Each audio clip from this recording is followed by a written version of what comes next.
নমস্কার। মৌসুমী সবজি পদ্ধতিও ভীষণ সোজা এবং খেতেও খুব সুস্বাদু পটলের দোলমা বা স্টাফড পনির পয়েন্টেড গোর্ড। পটলের দোলমা বানানোর জন্য প্রথমে পটলকে এইভাবে গা খোলা ছাড়িয়ে নিতে হবে।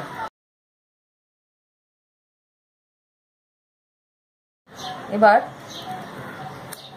দুটো মুখ এইভাবে খুব অল্প করে কেটে নিয়ে রেখে রেখে ছাড়িয়ে নিতে হবে।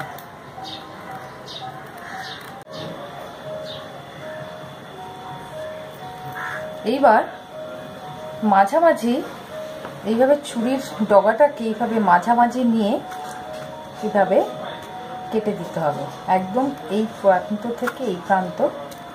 এইবার এইভাবে হালকা করে দুদিকে চাপ দিয়ে ফাঁকা করে চামচের পেছন দিক দিয়ে ভেতরের বীজটাকে বার করে দিতে হবে।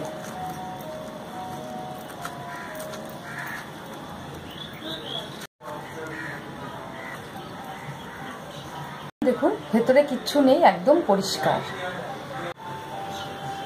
এইভাবে আমি বাকি পটলগুলো করে নিয়েছি। স্টাফিং এর জন্য আমি নিচ্ছি 250 গ্রাম পনির, স্বাদ মতন লবণ, জিরের গুঁড়ো, 8 চা চামচ করে এগুলো সবই নেব। 8 চা চামচ ধনের গুঁড়ো, 8 চা চামচ লঙ্কার গুঁড়ো, লাল মির্চ, 8 চা চামচ চিনি, 8 চা চামচ গরম মশলা গুঁড়ো।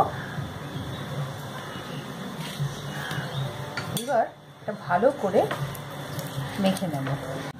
এইভাবে হাতে করে মিক্স করে নিতে পারেন বা ব্লেন্ডারে দিয়েও ব্লেন্ড করে নিতে পারেন। আমি এর মধ্যে সামান্য কাজু কুচনো দিলাম, বেশি ভালো লাগবে।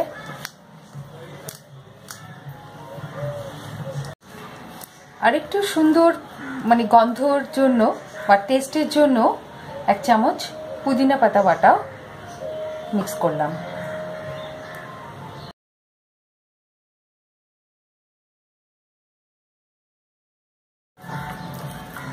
এরকম টেক্সচার আসবে। পুরটাকে ইকুয়াল অ্যামাউন্টে ভাগ করে নিয়ে পটলের ভেতরে স্টাফিং ভরে দিতে হবে। এইভাবে মুখটা আটকে ধরে টুথপিক দিয়ে এইভাবে ঠিক তেরচা করে দুটোকে আটকাবে, ঠিক এমনভাবে এটা গেঁথে দিতে হবে যাতে পুর বেরিয়ে না যায়। যদি মনে ভয় লাগে যে পুর বেরিয়ে যাবে, কোনো ভয় নেই। আর একটা টুথপিক ঠিক উল্টো দিক থেকে এইভাবে ক্রস করে আটকে দেওয়া যায়, দিলে এটা এরকম দেখতে হবে। একদম কোনো পুর বেরোনোর কোনো চান্সই নেই।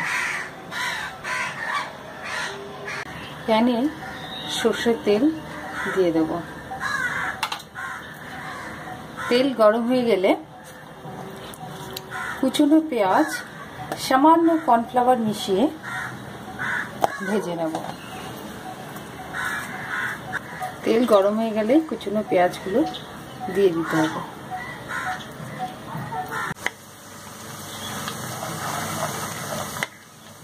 পেঁয়াজটা ভাজা হয়ে গেছে, ব্রাউন কালার করে ভেজে নিয়েছি।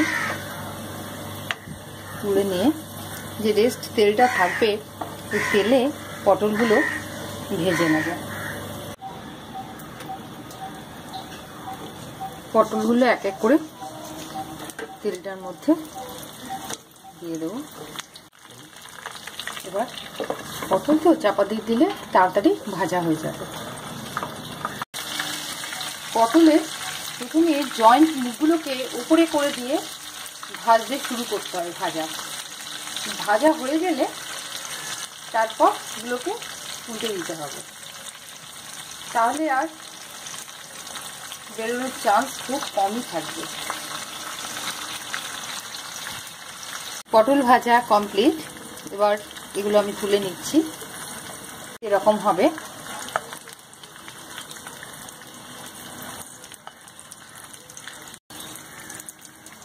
দেখুন পুর এক ফোঁটাও বেরোয়নি।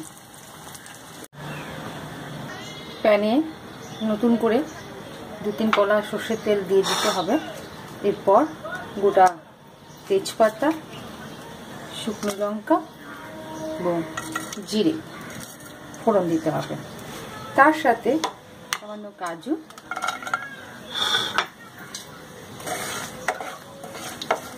এবার একটা পেঁয়াজ, একটা টমেটো পেস্ট করে নিয়েছি,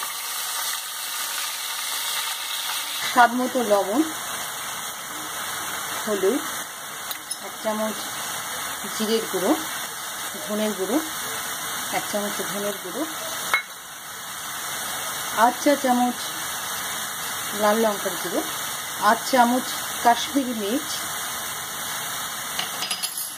ভালো করে নেড়ে নিয়ে কাজু, কিশমিশ, পোস্ত, মগজদানা 1 চামচ করে নিয়ে পেস্ট করে নিয়েছি। এই মিশ্রণটা এর সাথে মিক্স করব।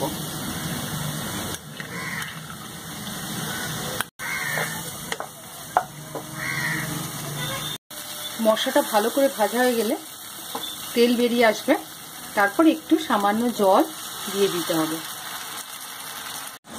এর মধ্যে 8 চা চামচ চিনি, 8 চা চামচ গরম মশলার গুঁড়ো দিয়ে মিশিয়ে নিয়ে এর মধ্যে ভাজা পটলগুলো দিয়ে দিতে হবে।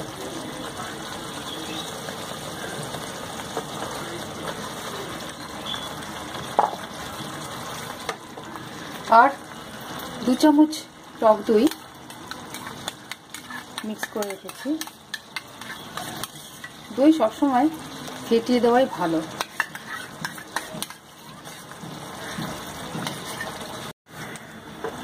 এইবার ভালো করে এটা মিশিয়ে নিয়ে এর মধ্যে ভাজা পেঁয়াজ আগেই ভেজে রেখেছিলাম দিয়ে দিই।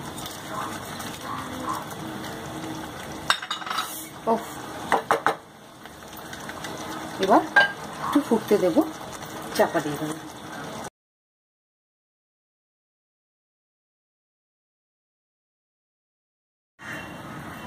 5 মিনিটের জন্য ফুটতে দিয়েছিলাম, হয়ে গেছে। উফ, বলে ঘ্রাণেই অর্ধভোজন, কি বিউটিফুল দেখতে হয়েছে। এবার এর মধ্যে আমি 2 চামচ গাওয়া ঘি মেশাবো।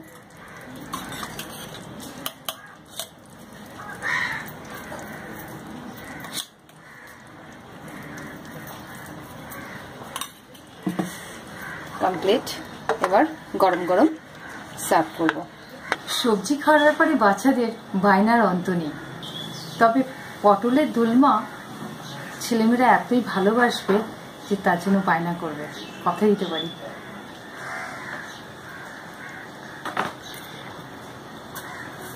ও দারুণ। ভালো লাগলে এই চ্যানেলে সাবস্ক্রাইব করুন, কেমন?